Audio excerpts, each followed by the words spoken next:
Foreclosure listings in Vancouver doubled last year, and they're still climbing. Here's the part nobody's telling you about. Most of the deals you think you're getting on a foreclosure are not deals at all. A lot of the buyers chasing court-ordered listings right now are walking into a trap they don't see. In this video, I'm going to show you exactly how the process works, where the real deals actually live, and the one document 90% of foreclosure buyers sign without reading. My name is Dan J. Reilly. I'm a full-time realtor in Greater Vancouver with eXp Realty, and I track court-ordered listings on the MLS every single week. What I'm about to share is not theory. It's what's actually happening on the ground right now. First question, why now? Why are foreclosure listings climbing in Vancouver when they've been quiet for almost a decade? One word, renewals. I've talked about the mortgage renewal cliff on this channel before. In 2020 and 2021, Canadians locked in 5-year fixed mortgages below 2%. Those same mortgages are renewing right now in the high 3s and low 4s. Better than people feared, but still painful. And there's a specific group that's getting absolutely crushed by this renewal. The investor condo owner. The buyer who pulled equity out of their primary residence to grab quote unquote cash flow condo when rates were at 2%. The buyer is now hit from two directions.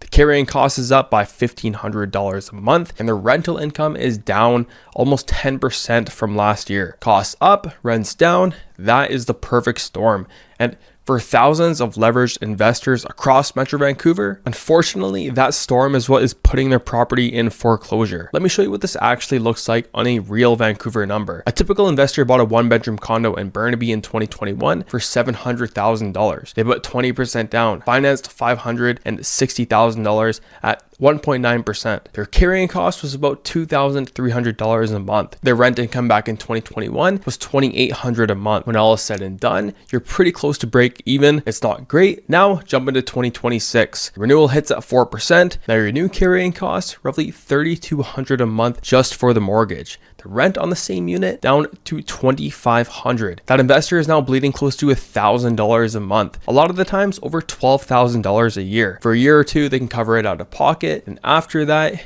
they list. And if they can't sell fast enough to outrun the carrying cost, the bank takes over. That is the chain that is filling the MLS with court-ordered listings right now. Let's get the basics out of the way. A foreclosure is what happens when an owner stops paying their mortgage. The bank gives them a period to catch up. When they cannot, the bank takes the property and gets it sold. There's a lot of process that happens behind the scene before the property ever shows up on the MLS. It can take months, and in some cases, the owner works out a deal with the bank and you never even see the listing on the market. But when it does hit the MLS, it shows up with two specific words in the listing details: court-ordered sale. Now here's where almost every buyer gets it wrong. You see a court-ordered listing, the price looks great, you think you've stumbled across a fire sale. However, a lot of the times you have not. Here's what actually happens. Step 1, the foreclosure listing hits the MLS just like any other property. You go view it, you write an offer. And the first offer on a court-ordered listing has an unfair advantage most buyers don't realize. You can write with subjects, inspection, financing, title review. Step 2, the bank accepts your offer. And the moment they accept it, the accepted price becomes public. The listing agent blasts it to the entire market,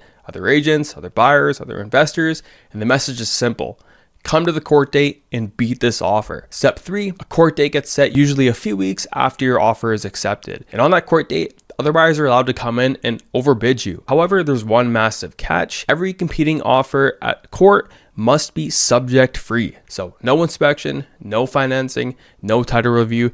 They must come ready to close.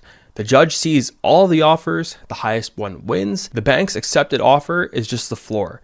That's the entire process. So where does this go wrong for the average buyer? Right here. You see a foreclosure listed at $600,000, you write $580, the bank accepts, you think you just got a $20,000 discount on a Burnaby condo, then the agent broadcasts your accepted price to the entire city. 2 other buyers show up to the court date, they bid against each other, and the unit goes for $640,000. That is way above your accepted offer and $40,000 above the original list price. Now you have 2 outcomes. Either you lose the property to a higher subject free bidder and walk away with nothing, or you push up your own bid to match and end up paying market value for the property with none of the protections of a normal sale. A lot of the time, the accepted offer looks like a steal, and at the court date, 2 competing offers push the price up 10%. It sells at market value. The buyer's quote unquote deal was an illusion.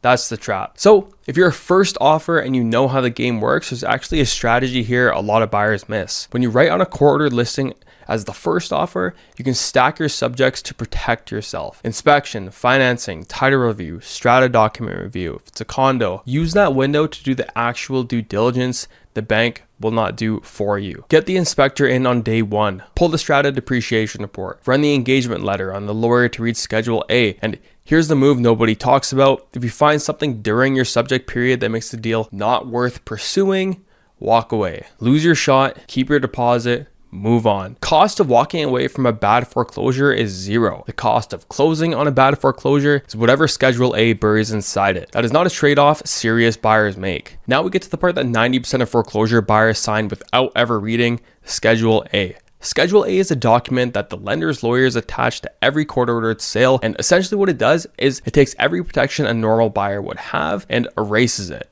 Here's what Schedule A actually means once you sign it. The lender makes no representations, no warranties, no disclosures. There is no property disclosure statement. The lender does not guarantee the condition of the property. The lender does not guarantee the tenant will leave. The lender does not guarantee that there are no liens. You can do an inspection, but if you find a problem, the lender does nothing. You can find mold, a leaking roof, a trashed kitchen, doesn't matter. You either close at the agreed price or you walk and you lose your deposit. And it gets worse. If the seller damages the property between your offer and your completion date, the lender owes you nothing. If the tenant trashes the place on the way out, the lender owes you nothing. If a new lien shows up that property that nobody disclosed, that is now your problem. That is the price of buying as is and the risk that has to be baked into the number you write on the offer. Now, I don't want you to leave this video thinking that there are no good foreclosure deals in Vancouver. There are, you just have to know where they actually live. The shiny foreclosure with a clean unit at a clean price, that one is going to attract 6 bidders at a court date and probably sell at market value. You're not really going to get a deal there. The real deals are on the listings that scare retail buyers off. Number 1, properties that need significant amounts of work. Buyers don't want a project. That keeps the court date thin. Number 2, the time of year. Foreclosures listed during the holidays in September get fewer eyeballs and fewer bidders. Number 3,